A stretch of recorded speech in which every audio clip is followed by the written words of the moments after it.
Bonjour à toutes et bienvenue dans le premier épisode de ce podcast qui s'intitule Grains de foi. Je m'appelle Eden et j'ai décidé de créer ce podcast en fait pour plusieurs raisons. La première raison, c'est parce que je tiens absolument à partager ma foi et mon avis sur certains sujets qui pourraient concerner la vie chrétienne ou au moins apporter mon point de vue sur certains sujets du quotidien. Ensuite, j'ai été surprise par le manque de podcasts français dans ce genre, disponibles donc pour les femmes francophones. Il en existe en réalité une multitude de ces podcasts en anglais que j'écoute très régulièrement, surtout ceux qui sont destinés aux femmes.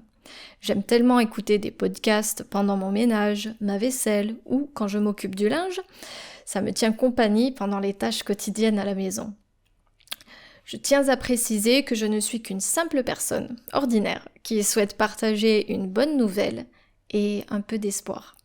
J'espère que ce podcast vous accompagnera dans vos tâches quotidiennes, à vous aussi, et que cet épisode vous réchauffera un petit peu le cœur. Aujourd'hui, je vais vous parler d'un premier sujet qui s'appelle « Choisir la joie ». Choisir la joie dans les épreuves ou choisir la joie dans les moments difficiles. Donc j'aimerais d'abord commencer par un extrait de la Bible, l'Épître aux Philippiens. Donc un peu de contexte avant ça. En fait, l'apôtre Paul est prisonnier et écrit une lettre, donc cette lettre, aux habitants de la ville de Philippe, plus précisément à son église en Macédoine. Donc l'extrait, c'est Philippiens, chapitre 1, versets 12 à 18. Je tiens à ce que vous le sachiez, frères et sœurs, ce qui m'est arrivé a plutôt servi la cause de l'Évangile. En effet, toute la garde prétorienne et tous les autres savent que c'est parce que je sers Christ que je suis en prison. De plus, mon emprisonnement a encouragé la plupart des frères et sœurs à faire confiance au Seigneur. Aussi redouble-t-il d'audace pour annoncer sans crainte la parole de Dieu. Quelques-uns, il est vrai, sont poussés par la jalousie et par un esprit de rivalité. Mais d'autres annoncent Christ dans un bon esprit. Ces derniers agissent par amour. Ils savent que si je suis ici, c'est pour défendre l'Évangile.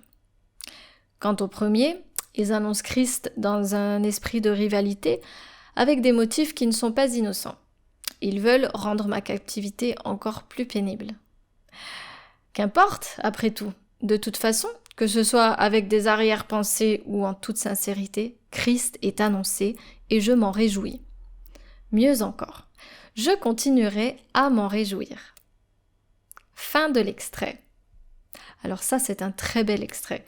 Je trouve que Paul, qui est déjà entouré de ses quatre murs, continue à garder la joie et à cultiver de l'espoir malgré sa situation qui est extrêmement difficile. Dans cette lettre ou dans cet épître, Paul tient d'abord à faire savoir que ce qui lui arrive, donc le fait qu'il soit en prison, aura servi à la cause de l'Évangile. Pourquoi Paul était-il en prison ? C'est parce qu'il annonçait l'Évangile, la bonne nouvelle du Christ. Qu'il s'était retrouvé enfermé. En fait, en lisant ces versets, je me dis qu'ils ont voulu emprisonner Paul pour étouffer son message, mais ça a plutôt eu l'effet inverse. Au contraire, au lieu de le faire taire, cela l'a rassuré et ça a permis justement à lui de rassurer ses frères et sœurs dans la foi pour leur dire « Regardez, je continue à prêcher malgré les quatre murs autour de moi. » Alors, est-ce que, comme Paul, vous vous sentez prête à choisir la joie ? Voici déjà quelques points que je vais vous montrer pour vous aider à effectivement choisir le bon côté des choses, de voir le côté positif des choses, bien entendu d'un point de vue biblique. Le premier point, pour moi, qui était important, c'était « Concentrez-vous sur ce qui est bon ». Chaque jour, c'est une occasion pour vous réjouir. Le simple fait de s'être réveillé ce matin, c'est déjà un sujet de réjouissance pour moi. La joie peut venir de la mise en valeur du bien dans notre vie. On a tellement de chance de vivre à une époque où une grande partie de ce qu'on considère comme acquis au quotidien nous est donnée gratuitement. Pour beaucoup d'entre nous, la liberté d'adorer Dieu déjà, d'adorer Dieu comme on veut dans notre pays, d'avoir un repas complet à manger ou de l'eau potable dans notre maison, c'est déjà un luxe que beaucoup n'ont pas dans d'autres parties du monde. Se concentrer sur les bonnes choses, même si elles sont devenues si courantes que nous les oublions souvent, nous aide à regarder la vie du bon côté et à choisir la joie dans les moments difficiles. Le deuxième point que je voulais aborder avec vous, c'était se souvenir des victoires passées. Souvent, dans la Bible, Dieu appelait son peuple à se souvenir des victoires passées. Donc il ne s'agissait pas simplement de se souvenir des beaux jours de gloire d'avant, mais de rappeler que le même Dieu qui a fait en sorte que cela se fasse, le fera à nouveau. Un exemple que nous allons voir, c'est avec le futur roi David. Dans 1 Samuel chapitre 21, David se met à fuir un ennemi. Il est parti avec une telle hâte, il s'est dépêché et il n'a pas pu saisir d'armes pour se protéger. La défaite et la peur dominent donc ses pensées. Mais Dieu lui rappelle qu'il n'est pas seul. David demande à un prêtre s'il y avait des épées en réserve qui pourraient peut-être emprunter. Et au verset 9, le prêtre lui répond qu'il peut se servir de l'épée de Goliath, vaincu déjà par David lui-même. C'est par ce moyen que Dieu a rappelé à David une victoire passée. Le fait de porter l'épée du premier ennemi qu'il avait terrassé rappelle donc à David que Dieu l'avait déjà aidé dans le passé et qu'il l'aiderait encore à nouveau dans cette bataille. De la même manière, pour mieux nous aider à choisir la joie, on peut chercher à se souvenir des moments où Dieu nous a fait traverser des périodes difficiles ou quand il a fait un chemin qui semblait impossible pour nous de parcourir. Il ne nous a jamais laissés et on peut toujours trouver la joie dans le Dieu qui n'abandonne pas. Le troisième point que je voulais aborder avec vous, c'est Dieu est ma force. Chaque jour, c'est un jour que le Seigneur a donné et fait. Donc, on a accès à lui et à sa force ce jour-là. Lorsqu'on choisit de puiser dans sa joie, c'est là qu'on trouve la vraie force. Paul, par ses lettres, nous rappelle que dans notre faiblesse, Dieu est fort.